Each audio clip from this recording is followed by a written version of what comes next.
여러분, 저희들이 그동안 이 예수님의 생애 가운데서 그분의 교훈들, 또 그 교훈들을 실천하시는 그분의 그 행동들, 그렇죠? 그런 것들을 저희가 공부하고 있었는데, 우리가 오늘 공부할 것을 위해서 몇 시간을 한번 둘러보면, 예수님께서 이 제자들이 노중에서 서로 다투고 있을 때, 그렇죠? 그 위험성을 아시고 우선 베드로에게 당신의 신성을, 당신의 거룩함을 밝히셨어요. 당신이 하나님의 어린 양 되심을 밝히셨어요. 그리고 그래서 베드로가 한 질문, 그러면 천국에서 누가 큰 자입니까? 이것을 질문하는 질문에 예수님께서 이 크다 작다, 하나님께서 보실 때 어떤 사람이 올바르다 아니면 아니다, 이것을 그 분별해내는 법을 가르쳐 주셨어요. 자, 그러고 난 후에 그들이 이제 그래서 그들이 배운 것은, 가르친 건 무엇이었습니까? 너희가 그래서 남을 어떻게 취급해야 되는가? 너희가 서로를 어떻게 취급해야 하겠는가? 그래서 우리가 배운 것은, 우리가 어떤 경우에도 사람을 취급할 때에는 함부로 대해서는 안 된다. 왜요? 사람은 그 사람의 값어치, 그 영혼의 값어치는 바로 예수님의 피값이기 때문에 우리가 그렇게 할 수 없노라. 이런 교훈들을 저희가 배웠어요. 그래서 제자들은, 그들도 사람이었잖아요. 그들도 배워야 하는, 그죠? 잘못을 알게 되고 죄를 뉘우치고 버리고 그렇게 성장해 가야 하는 사람들이었어요. 그래서 그들이 그런 말씀을 다 듣고 또 베드로 마음에 질문이 생겼죠. 베드로 마음에. 근데 그 베드로에게 주님이 그 제자들에게 주신 교훈의 끝은 다시 어디로 돌아갔습니까? 하늘에 계신 내 아버지께서, 하늘에 계신 내 아버지께서, 예수님이 아버지를 그렇게, 하나님을 그렇게 부르셨어요. 제자들에게 무엇을 상기시켜 줬습니까? 예수님이 누구신지에 대해서, 예수님이 이 땅에 무엇을 하고 계신지에 대해서 제자들의 마음을 돌이키셨어요. 그리고 났더니 이제 마태복음 18장에 베드로가 질문을 또 하죠. 자, 18장 21절에 베드로가 나와 가로되, 주여, 형제가 내게 죄를 범하면 몇 번이나 용서하여 주리이까? 7번까지 하오리이까?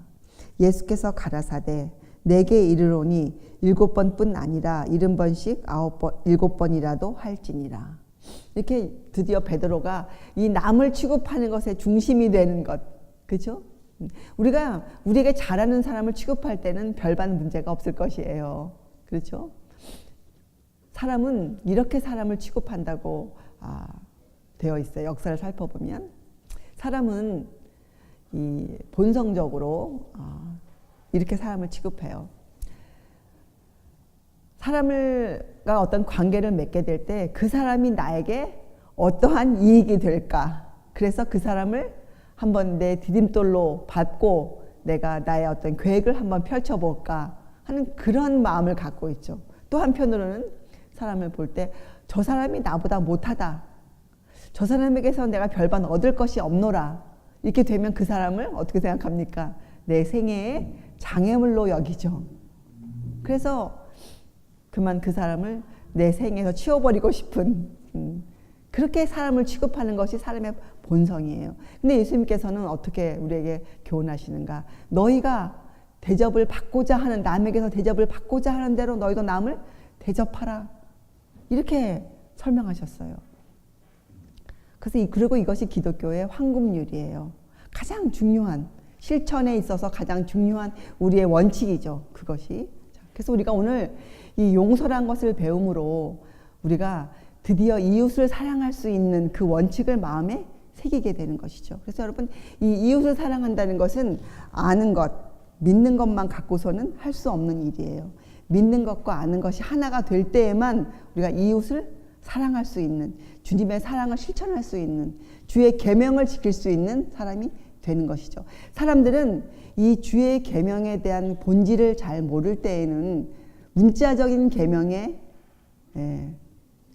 지켜보려고, 그 계명을 지켜보려고 부단히 노력을 하죠. 부단히. 근데 그렇게 할 수 없는 사람에 대해서 오늘 우리에게 알려주시고 계시는 거예요. 그래서 우리가 지키는 계명은 우리가 알고 지키는 것이에요. 그 계명의 본질과 그 계명의 목적을 알고 지키는 것이에요. 그렇죠? 자, 오늘 한번 이 용서에 대해서 살펴보기로 하겠어요. 그러면서 주님께서 비유를 하나 드셨어요. 비유.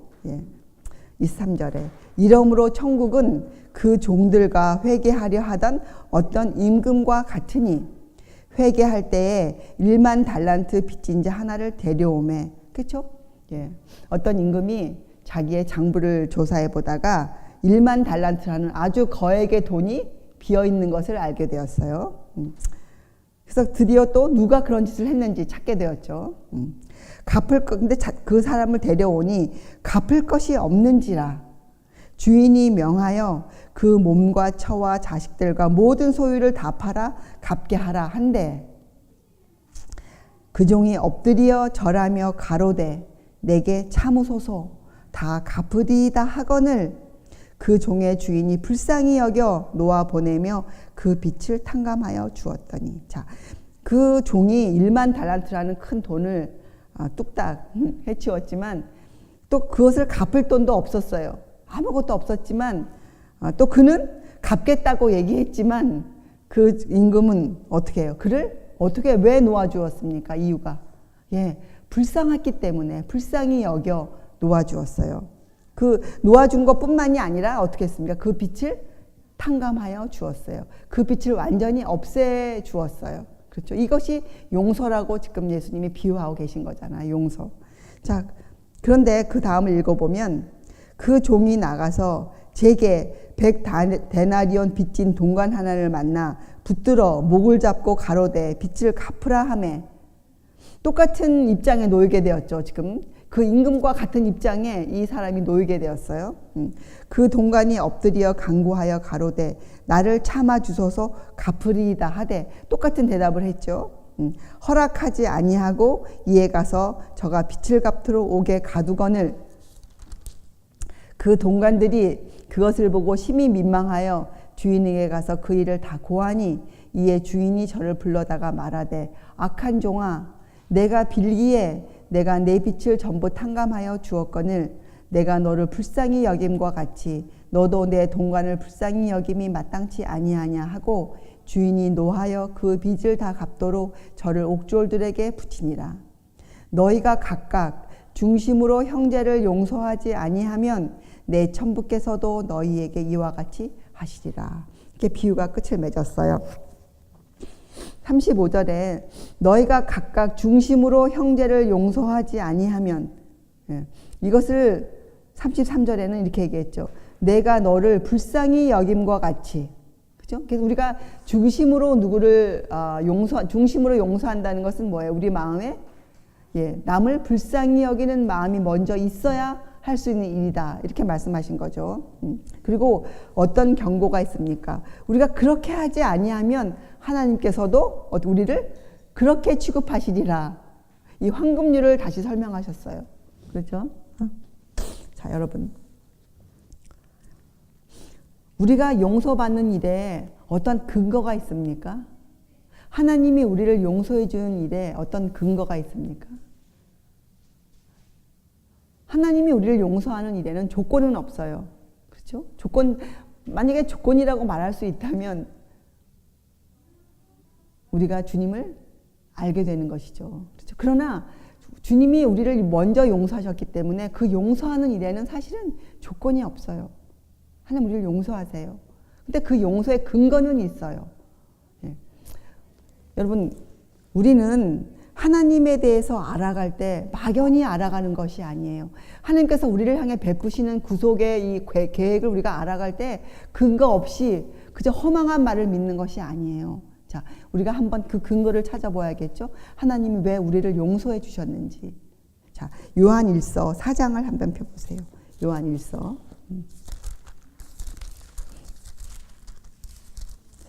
4장 7절. 요한일서 4장 7절에 사랑하는 자들아 우리가 서로 사랑하자. 사랑은 하나님께 속한 것이니 사랑하는 자마다 하나님께로 나서 하나님을 알고 사랑하지 아니하는 자는 하나님을 알지 못하나니 이는 하나님은 사랑이심이라. 하나님의 사랑이 우리에게 이렇게 나타난 바 되었으니 하나님이 자기의 독생자를 세상에 보내심은 저로 말미암아 우리를 살리려 하심이니라.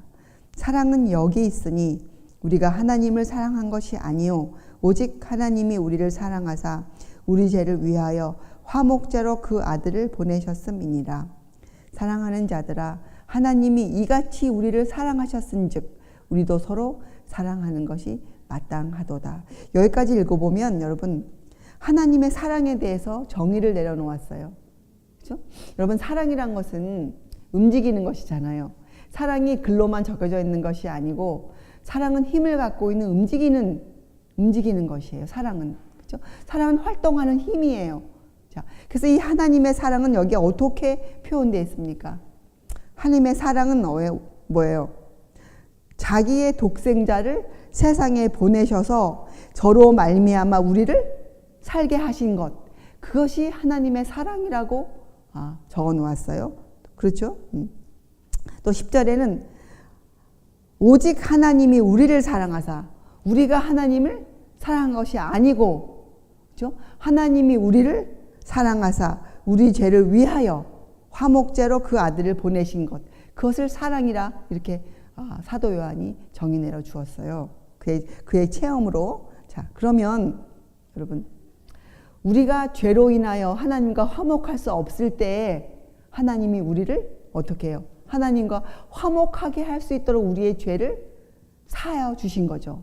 그래서 우리를 구원해 주신 그 사랑은 이 비유에 우리가 전에 읽은 마태복음 18장 비유에 의하면 1만 달란트예요. 1만 달란트. 그죠? 우리가 도저히 갚을 수 없는 우리의 처와 우리의 모든 소유를 다 팔아도, 자식과 처와 모든 걸 팔아도 갚을 수 없는, 해결할 수 없는 그 죄의 문제였어요. 그죠? 그것을 하나님께서 그 아들을 보내셔서 그 죄를 사해 주신 것을 성경은 사랑이라 불러요. 그래서 우리의 용서의 근거는 바로 이 하나님의 사랑에 있어요. 사랑.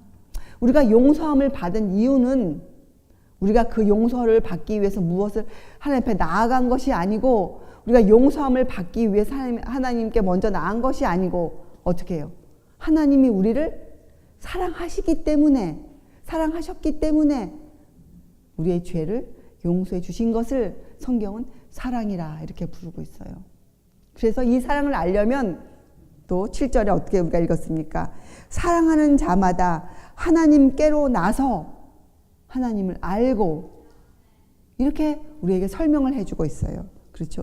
자, 이제 여러분이 그것을 알면 여기에 사랑하는 단어가 나올 때마다 용서란 단어로 바꿔서 한번 여러분이 읽어보세요. 그렇죠? 자, 12절. 어느 때나 하나님을 본 사람이 없으되 만일 우리가 서로 용서하면 하나님이 우리 안에 거하시고 그의 용서가 우리 안에 온전히 이루느니라. 그렇게 읽을 수 있겠죠? 그의 성령을 우리에게 주심으로 우리가 그 안에 거하고 그가 우리 안에 거하시는 줄을 아느니라.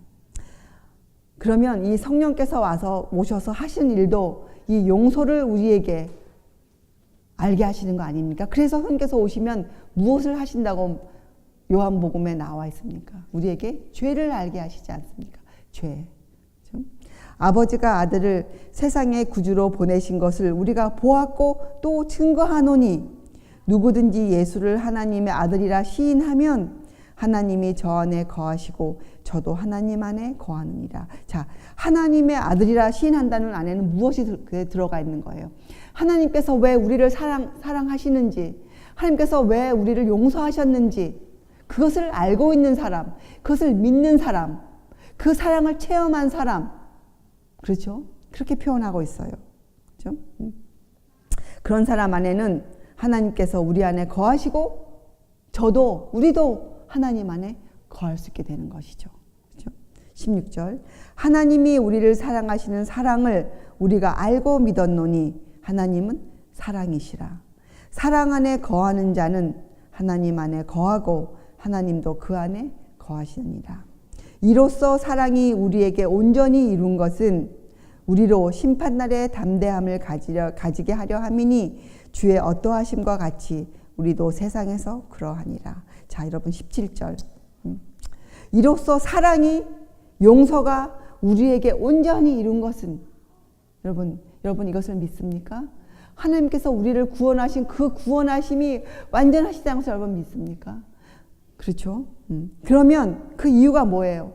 그렇게 하신 그 목적은, 우리를 사랑하신 그 목적은 우리로 심판날에 담대함을 가지게 하려 함이니. 여러분, 심판날에 우리가 이 심판도 우리가 배우지 않았습니까? 심판. 여러분, 심판은 성경에서 우리에게 어떻게 가르칩니까? 심판에는 과정이 있다고 말씀하세요. 심판. 어떠한 과정이 있습니까? 우리가 공부한 바에 따르면 하나님께서 무엇을 심판하세요? 첫째, 무엇을 심판하세요? 우리가 그 왕의 잔치에 들어갈 자격이 되는지 안 되는지, 그렇게 우리를 심판하시지 않습니까? 그래서 그것을 우리가 마태복음에서 어떻게 공부했어요? 우리가 왕이 우리에게 하사한 그 예복을, 혼인 예복을 입고 주님을 뵈러 갔는지 안 갔는지, 그것을 심사하신다고 표현되어 있지 않습니까? 그래서 여러분, 심판은 우리가 그 심판을 먼저 이해해야 되잖아요. 그렇죠? 우리가 하나님께서 우리의 생애 안에서 우리가 하나님의 그 사랑을 받아들였는지, 하나님의 용서하심이 우리 안에서 온전히 이루어졌는지, 그것을 이제 심판하시는 거 아닙니까? 근데 그때 우리로 하여금 담대함을 가지게 하기 위해서 하나님께서 우리에게 그 사랑을 온전히 이루어 주신다. 그렇게 이루어 주심으로써 우리에게 담대함을 가지게 한다. 이렇게 표현해 놓았어요. 여러분, 우리에게 떠오르는 믿음의 조상 중에 한 사람이 있죠. 바로 에녹이에요. 에녹.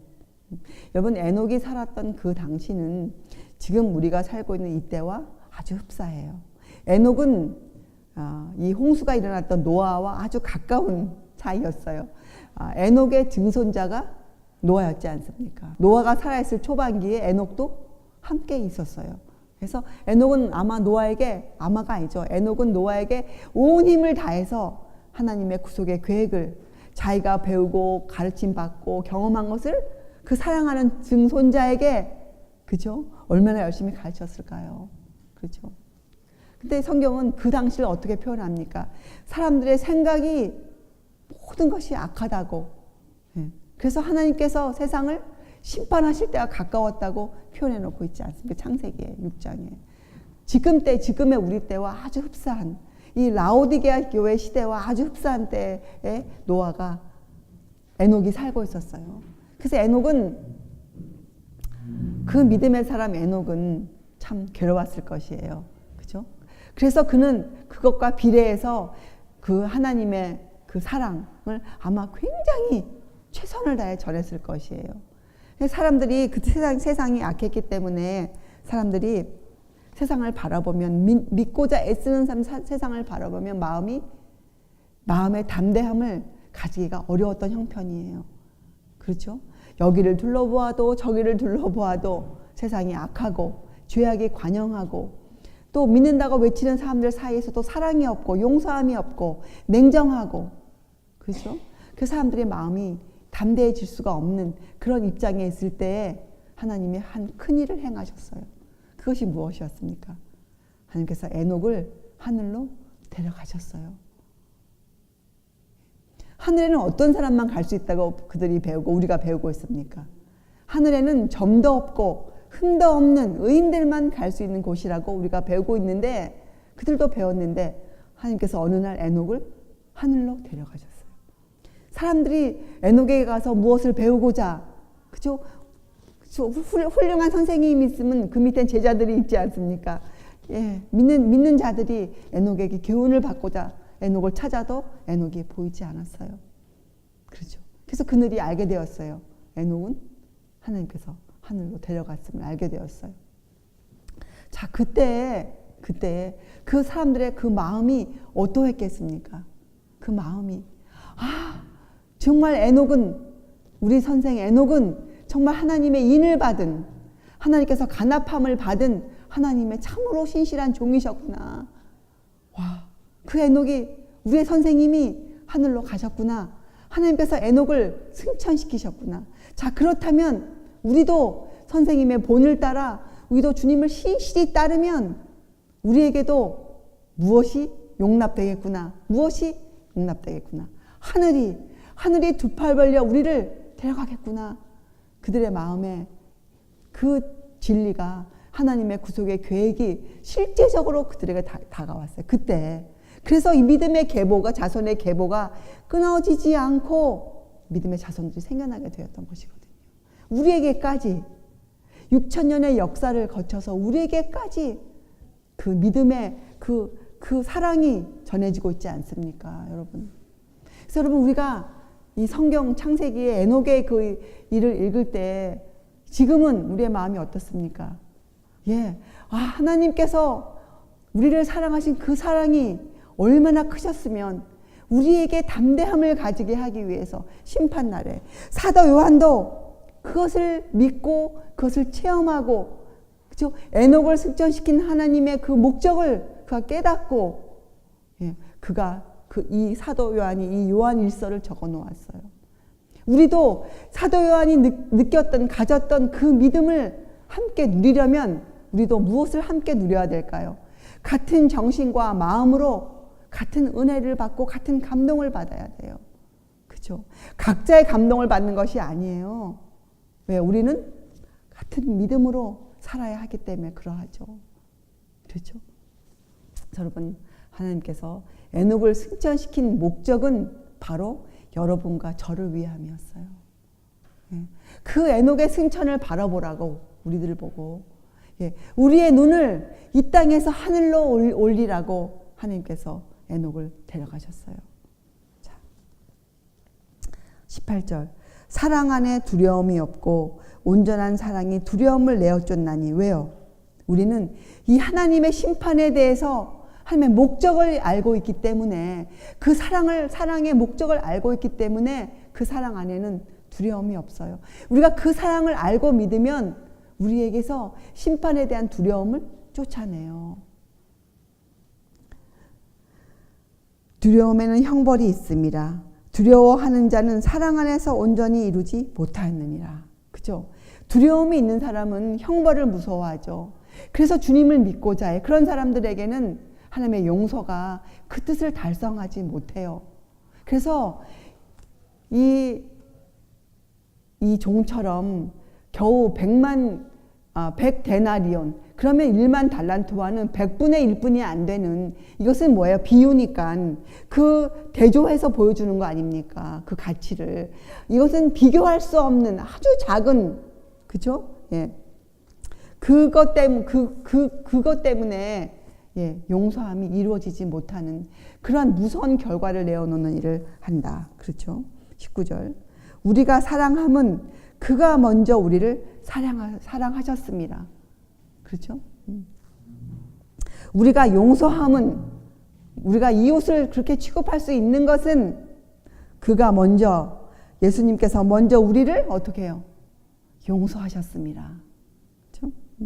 누구든지 하나님을 사랑하노라 하고 그 형제를 미워하면 이는 거짓말하는 자니, 보는 바 그 형제를 사랑치 아니하는 자가 보지 못하는 바 하나님을 사랑할 수가 없느니라. 우리가 이 계명을 주께 받았나니 하나님을 사랑하는 자는 또한 그 형제를 사랑할지니라. 우리가 주께 받은 계명이 무엇입니까? 주께 받은 계명이 서로 사랑하라. 또 그것을 더 표현하면 뭐예요? 너희가 남에게 취급을 받고 대접을 받고자 하는 대로 너희도 남을 대접하라. 중심으로 형제를 용서하라. 이것이 서로 사랑하라예요. 서로 사랑하라. 그래서 우리는 원수를 사랑할 수 있어야 돼요. 어떻게 해요? 중심으로, 진심으로 원수를 사랑할 수 있어야 돼요.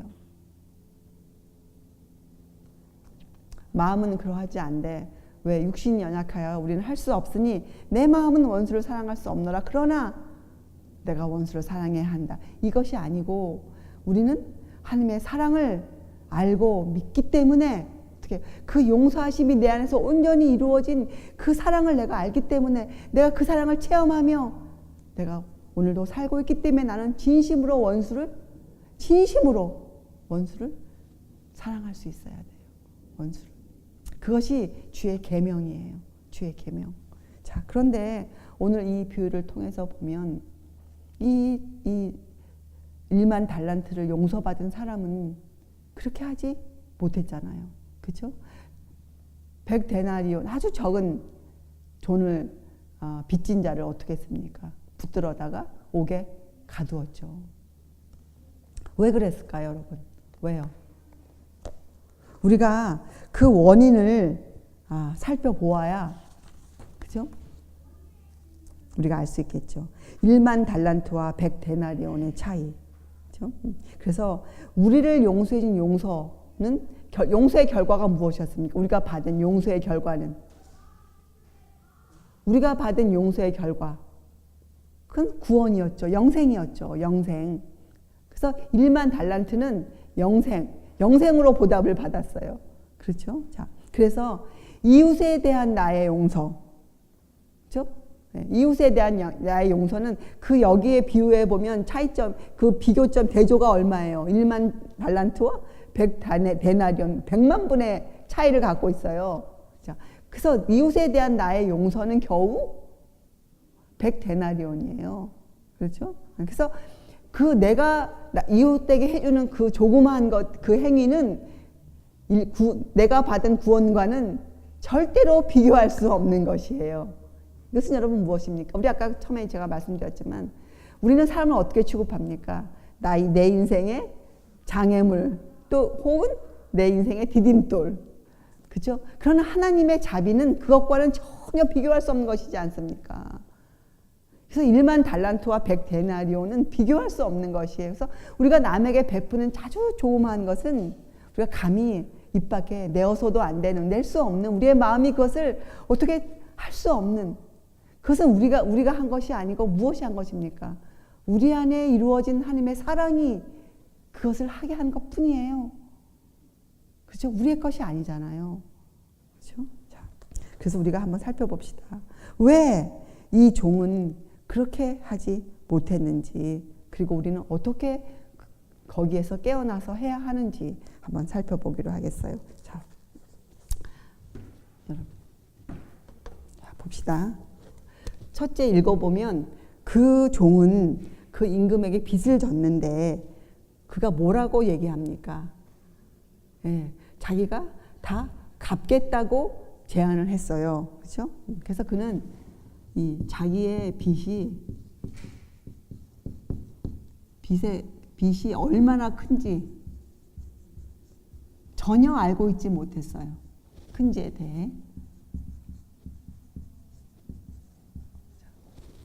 또 자기의 빚이 얼마나 큰지 몰랐기 때문에 주인이 자기가 그것을 어떻게 갚을 수 있는지 자기의 입장을 알지 못했죠. 자기의 처지를 이해하지 못했어요. 그렇죠? 큰지에 대해서도 알지 못했고 자기의 처지에 대해서도 이해하지 못했어요. 그렇죠? 그래서 그가 어떻게 생각했습니까? 뭐라고 제안했어요? 다 갚겠다고. 이러함에도 불구하고 자기가 어떻게 했어? 다 갚겠다고. 라고 제안했죠.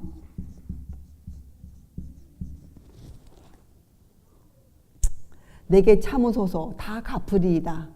이렇게 그가 제안하지 않았습니까? 자, 여러분이 한번 이것은 비유니까 우리가 비유는 어떻게 우리가 이해해야 합니까?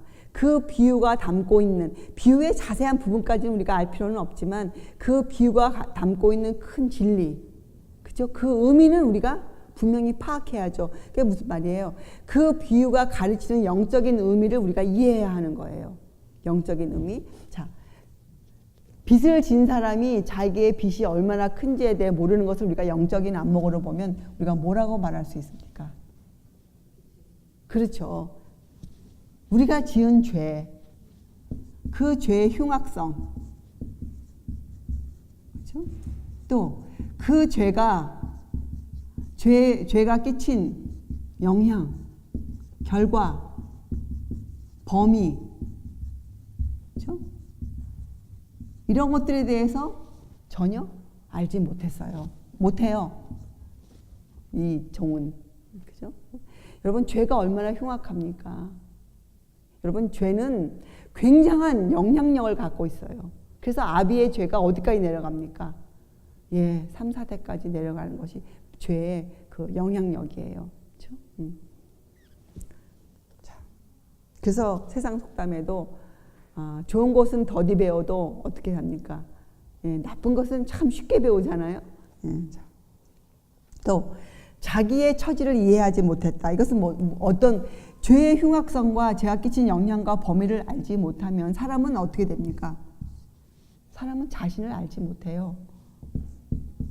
자신에 대해서 몰라요. 그저 살고 있는 것 뿐이에요. 자기가 누구인지, 자기가 어떠한 사람인지 몰라요. 그래서 여러분, 이것은 우리에게 무엇을 알려주는 그 비유냐면, 이것은 우리의 사람의 마음, 정신 상태.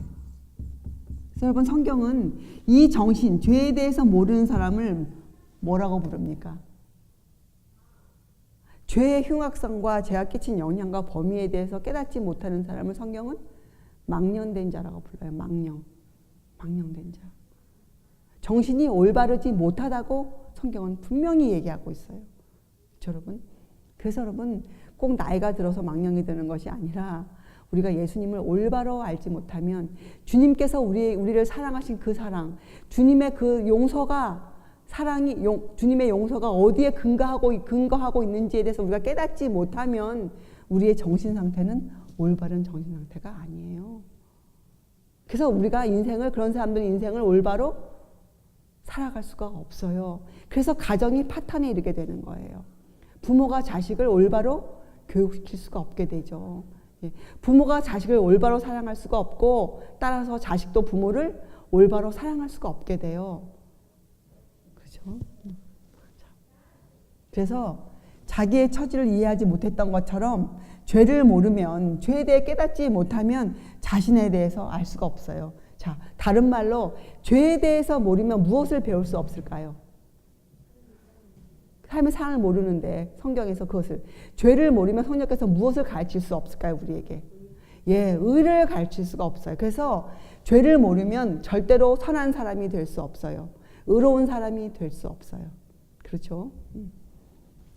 그런데 그가 뭐라고 얘기했습니까? 비유에서 내게 참으소서 다 갚으리이다. 이건 뭘 우리가 영적으로 이해할 수 있습니까? 내게 참으소서. 이건 뭐예요? 그 종이 벌을 받고 싶지 않았어요. 그죠? 벌 받고 싶지 않았어요. 그래서 참으소서. 그런데 어떻게 벌 받지 않기 위해서 그가 뭘 하려고 했습니까? 자기가 갚으려고 했어요. 자기가 갚으려고. 자, 그래서 이것은 영적으로 무엇을 상징하는가? 자신의 행위로 하나님의 은총을 받으려고 하는 사람들, 자신의 행위로 구원을 얻고자 하는 사람들, 그런 사람들의 마음, 정신에 대해서 알려주고 있는 비유예요. 그래서 이것은, 이 비유에는 하나님의 자비와 인간의 몰인정을 아주 극명하게 대조해서 보여주고 있어요. 1만 달란트와 100데나리온으로. 그렇죠?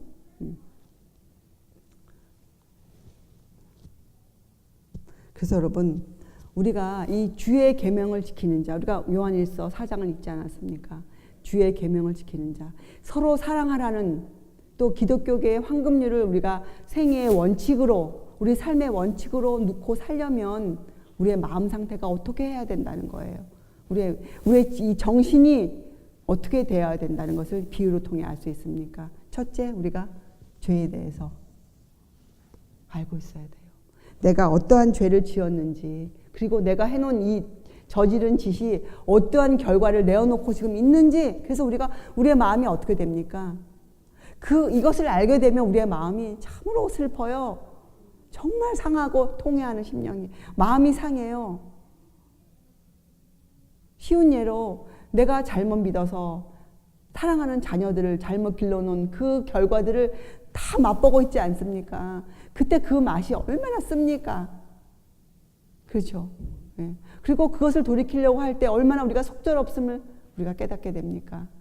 도저히 할 수 없음을, 그 사랑하는 자녀를 위해서 아무것도 할 수 없는 내 처지를 우리가 알게 되지 않습니까? 그래서 우리가 누구께로 달려갑니까?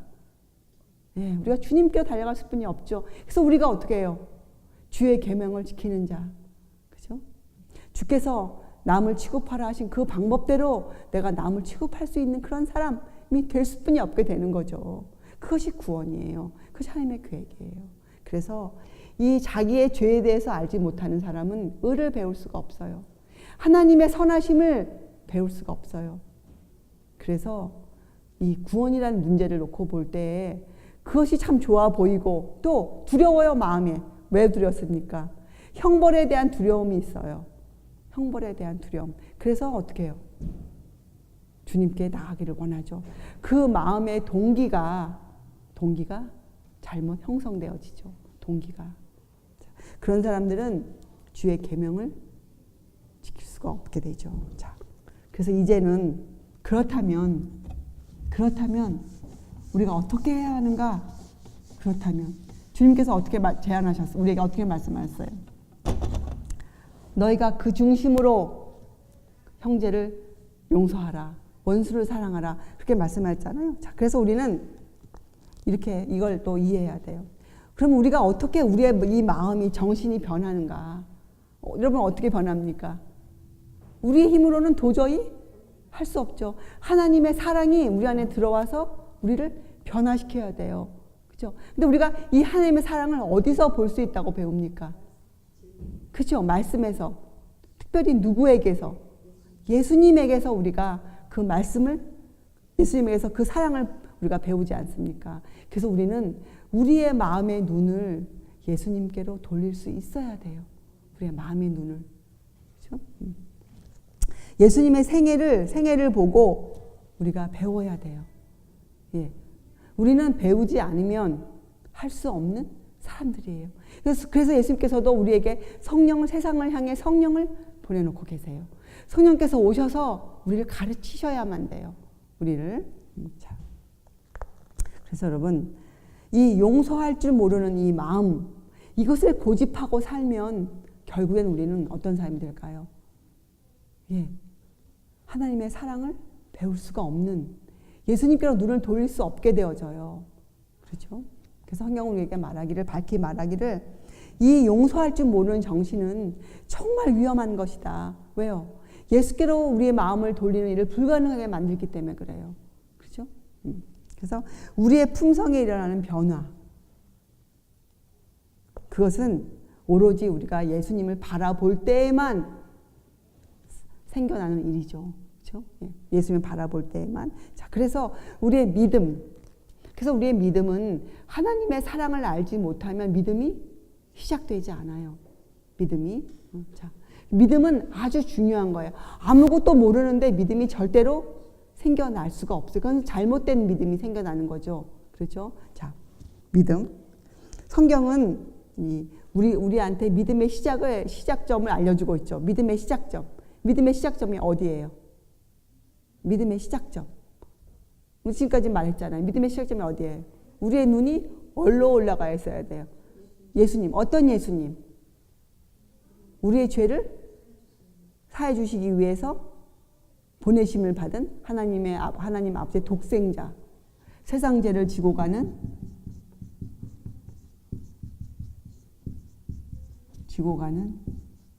하나님의 어린 양. 요한복음 1장 29절. 그렇죠? 그저 막연한 주님을 바라보는 것이 아니고 우리는 어떤 주님을 정확히 바라봐야 됩니까? 세상 죄를 지고 가는 하나님의 어린 양이신 주님께로 우리의 눈이 돌려 있어야 돼요. 이것이 믿음의 시작점이에요.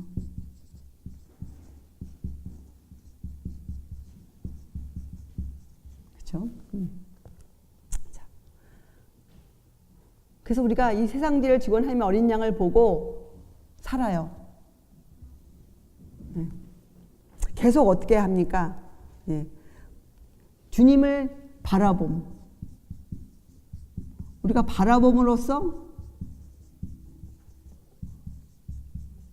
변화된다. 이런 말을 하지 않습니까? 바라보면서 변화된다. 자, 바라보면서 변화된다는 게 실제적으로 무슨 말입니까? 우리의 신앙은 글이 아니잖아요. 우리의 신앙은 우리의 삶이잖아요. 그죠? 바라봄으로써 변화한다. 예, 우리가 매일매일 세상죄를 지고 오는 하나님의 어린 양을 바라보면서 변화한다는 것은 뭐예요? 우리가 주님으로부터 받은 그 사랑, 용서함을 우리가 어떻게 해요? 실천하는 것이죠. 그것이 바라보면서 변화하는 것이에요. 이웃사랑이에요. 이웃사랑. 이웃사랑이죠. 그렇죠? 우리가 이것을 해나갈 때 우리의 믿음으로 믿음에 이르게 이 일이 이루어지는 거예요. 그렇죠? 그래서 여러분 이 에베소서를 읽어보면 이것을 이렇게 표현해요. 사도 바울은 믿는 것과 아는 일에 하나가 돼요. 그렇죠? 온전한 사람을 이루어 그리스도의 장성한 분량에 충만한 데까지 이르리니 바로 믿음으로 믿음에 이르는 과정을 그렇게 설명해 놓았어요. 이렇게요. 에베소 4장 13절에 우리가 다 하나님의 아들을 믿는 것과, 그렇죠? 하나님의 아들 누구신데요? 예, 이 땅에 우리를 용서하시기 위해서, 우리 죄를 사해 주시기 위해서, 1만 달란트의 빛을 탕감하여 주시기 위해서, 그렇죠? 그분을 믿는 것과 아는 일은 뭐예요? 예, 우리가 그것을 실천하는 것, 바라보면서 변화되어 가는 과정, 그 일에 우리가 어떻게 돼요? 하나가 될 때, 그렇죠? 예, 우리의 중심으로 형제를 용서할 때, 우리가 우리의 중심이, 우리가 마음으로, 우리의 정신이 그 형제를 진정으로 용서할 때, 그때 원망과 시비가 없이 형제를 대할 때, 그때 어떻게 해요? 우리가 믿음에 이르게 돼요. 그래서 그것을 어떻게 해요? 온전한 사람을 이루어, 그렇죠? 그리스도의 장성한 분량에 이르기까지 우리가 이르는 것이에요. 이렇게 설명해 놓았어요. 그렇죠? 자, 또 야고보서 5장 20절에는 이렇게 우리에게 말씀하고 있죠. 너희가 알 것은 죄인을 미혹한 길에서 돌아서게 하는 자가 그 영혼을 사망에서 구원하며 허다한 죄를 덮을 것이니라. 자, 같은 말이에요. 보세요. 세상 죄를 지고 온 하나님의 어린 양을 바라보는 이 믿음이 우리 마음에 있으면 우리가 어떻게 이웃을 용서하고 정말 그를 사랑할 수 있는, 그렇게 되잖아요. 자, 우리가 그 일에 바라보면서 변화하는 이 일에 나만이 가는 것이 아니고 우리가 어떻게 이웃들과 함께 갈 때, 우리가 이 일을 내 생활의 목표로 삼고 살 때, 그때 어떻게, 그것은 어떤 일이라는 거예요? 그것은 야고보서에 말하면 그 영혼을 사망에서 구원하며 허다한 죄를 덮을 것이니라. 그렇죠? 그렇게 설명해 놓았어요. 그래서 여러분, 우리가 이 하나님께서 오는 용서를 체험하면, 어떤 용서요? 정말 우리가 지은 죄가, 여러분 잘 살펴보세요. 자신을 살펴보세요.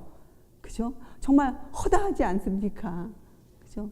그것을 용서받은 그런 것을, 사랑을 우리가 체험하면 그 사랑이 내 속에 들어와서 나를 변화시켜 주면, 그리고 내가 그 변화에 발맞추어서, 예, 주님께서 섭리로서 어떤 사건들을 주실 때마다 우리가 그 사건에 대처하면, 그 사랑을 우리가 실행에 옮기면 어떻게 돼요? 우리도 그 이웃도 함께 우리가 그 사랑을 체험하면서, 그죠? 구원에 이르게 된다. 이렇게 성경은 우리에게 설명해 주고 있는 거죠. 그래서 여러분과 제가 믿고 있는 이 믿음, 또 우리가 외치는 사랑, 이것은 세상이 말하는 것들이 아니에요. 우리는 그리스도의 사람이 되려면 성경에 뭐라고 나옵니까? 누구든지 그리스도의 영이 없으면 그리스도의 사람이 아니니라. 그 영에다가 마음을 한번 넣어보세요. 누구든지 그리스도의 마음이 없으면 그리스도의 사람이 아니니라. 그래서 빌립보서의 사도 바울이 우리에게 뭐라고 권면합니까? 그 마음을 품으라. 그리스도 예수의 마음을 품으라. 우리가 주님과 같은 정신으로 살지 아니하면, 주님이 땅에 사실 때 가셨던 그 행동의 원칙대로 살지 아니하면 우리에겐 구원이 있을 수가 없어요. 그래서 우리는 주님에게 배워야 돼요. 그래서 우리가 성경을 연구해야 합니다. 우리가 성경을 연구하는 이유가 무엇입니까? 성경 안에 적혀 있는, 제시되어 있는 그대로의 예수님, 그렇죠? 예수께서 가르치신 그대로의 진리를 우리가 배워야만 하기 때문에, 그래야 우리가 원수를 사랑할 수 있는 주의 계명을, 서로 사랑하라는 주의 계명을 우리가 지키고, 또 우리가 중심으로 형제를 용서할 수 있는 사람이 될 수 있기 때문에, 그것이 유일한 방법이기 때문에 우리가 성경을 연구해야 하는 것이죠. 그래서 여러분, 이것이 성경에서는 믿음의 성장이라고 부르고 있어요. 믿음의 성장. 우리 모두 믿음이 자라기를 얼마나 바라고 있습니까? 우리의 믿음이 성장하기를. 그래서 우리의 믿음이 성장하려면 우리가 누구를 볼 수 있어야 할까요? 세상죄를 지고 간 하나님의 어린 양, 창세로부터 죽임을 당한 어린 양, 그분께서 하신 그 모든 일, 그분께서 하신 모든 말씀을 우리가 그대로 이해할 수 있어야 돼요. 여러분, 이 일을 방해하는 것으로부터 벗어나세요. 이 일을 방해하는 모든 것으로부터 돌아서세요. 그래서 우리가 주님께서 우리를 용서하신 그 사랑을 받아들이고, 우리도 정말 할 수 없는 일, 사람으로서는 할 수 없는 일, 영혼을 사랑할 수 있는 사람, 원수를 사랑하는 사람이 우리가 충분히 될 수 있다고 성경은 우리를 그렇게 가르칩니다. 여기서 벗어난 것은 진리가 아니에요. 여기서 벗어난 것은 우리를 사망으로 끌어가는 오류에 불과해요. 그것은 선악과예요. 여러분, 우리 오늘 읽은 말씀들을 여러분들이 다시 한번 깊이 읽어보세요. 그리고 정말 여러분 마음에 그 사랑을 받아들이면 성령께서 오셔서 우리를 어떻게 해요? 우리의 죄를 드러내세요. 우리의 죄가 만천하에 드러나요. 정말로. 성경을 읽고 있으면 내가 과거에 지은 죄가 갑자기 눈앞에 드러나요. 얼마나 부끄럽고 창피하고 정말 어찌할 줄을 모르죠. 그렇죠? 정말 눈앞에 쥐구멍이라도 있으면 정말 가리고 들어가고 싶은, 정말 그런 심정, 정말 상하고 통회하는 마음, 사랑하는 그 자녀들을 비로소 사랑할 수 있게 되어서 돌아본 후에 그 마음이 쓰린 것, 아픈 것, 그렇죠? 그때 흘리는 눈물, 그래서 주님을 사랑할 수뿐이 없게 되는 것이죠. 그래서 여러분, 오늘 우리가 이 비유를 통해서 또 한 가지 경고가 있어요. 이런 말씀이 마태복음 6장에 나와 있어요. 너희가 사람의 과실을 용서하지 아니하면 너희 아버지께서도 너희 과실을 용서하지 아니하시리라. 여러분, 과실은 사전을 찾아보면 잘못, 허물이에요. 같은 말인데 이렇게 적혀져 있어요. 어떤 결과의 발생을 부주의로 미리 내다보지 못한 일. 그것이 잘못이에요. 여러분, 우리의 참 허다한 잘못이 많죠. 옳다고 믿고 한 일인데 결과는 잘못으로 판명될 때. 그렇죠? 그래서 여러분, 너희가 사람의 과실을 용서하지 아니하면, 사람들은 많은 경우에 고의적으로 남에게 해를 끼치기보다는 자기 나름대로 그것을 옳다고 믿었기 때문에 그렇게 행한 경우가 훨씬 더 많아요. 그래서 예수님 우리에게 뭐라고 말씀하십니까? 70번씩 7번이라도 용서하라. 용서하라. 그렇게 말씀하셨어요. 여러분, 그래서 우리는 정말로 원수를 사랑할 수 있어야 돼요. 그저 감정이 나는 저 사람을 사랑할 수 없다, 그러나 용서해야지, 이것이 절대로 아니에요. 내 감정까지도 성화되어서, 그렇죠? 내 감정까지도 그 사람을 사랑할 수 있어요. 용서하고 사랑할 수 있어야 돼요. 그것이 주님이 가르치시는 용서고 우리에게 베푸신 그분의 사랑이에요. 그래서 오늘 여러분, 이 비유를 통해서 이 용서하지 않는 정신이 얼마나 위험한지, 그리고 그 완고함, 그 임금이 그 종을 어떻게 했습니까? 불쌍히 여겨 그 빛을 다 탕감해 주지 않았습니까? 그래서 33절에 뭐라고 말했습니까? 내가 너를 불쌍히 여김과 같이 너도 그 동관을 불쌍히 여김이 마땅하지 아니하뇨. 마땅하지 아니하뇨. 여러분, 이 용서하지 않는 사람의 정신은 정말 위험한 거예요. 그 완고함은 정말 위험한 것이에요. 그래서 여러분 우리는 오늘 이 비유를 영적으로 볼 수 있는 사람, 우리가 영적인 안목으로 하나님의 사랑을 마음에 받아들일 수 있는 사람, 그래서 실제적으로 그 용서함을 실행하며 사는 사람, 우리 모두가 주님 안에서 정말 그러한 사람으로, 그러한 믿음으로 성장하는 그런 믿음의 사람들 되시기 바랍니다. 기도하시겠어요? 하늘에 계신 저희들의 아버지시여, 저희가 예수님을 바라볼 때마다 성경에서 가르치신 그분에 대해서 정확하게 명상할 수 있도록 주님 저희들을 인도하여 주시옵소서. 그 점에 있어서 한치의 어긋남도 없이 한치의 사람의 그 생각이 섞이지 않은 성경 그대로 저희들이 주님을 명상할 수 있도록 주님 저희들을 도와주시옵소서. 그리하여 주님의 그 큰 사랑이 저희의 마음을 움직이고 저희를 변화시켜 저희의 품성을 신령한 사람들로 만들어 주시옵소서. 그래야 저희가 저희에게 죄 지은 자를, 저희가 잘못을 행한 자들을 저희가 다 널리 용서하고 주의 계명을 지켜 주의 사랑 안에 거할 수 있는 그러한 저희들 되게 하여 주시옵소서. 주님, 오늘도 주님께서 베푸신 그 용서가 얼마나 큰지 그 사랑을 세상에 널리 전하는, 올바르게 전하는 주의 용사가 되게 하여 주시옵소서.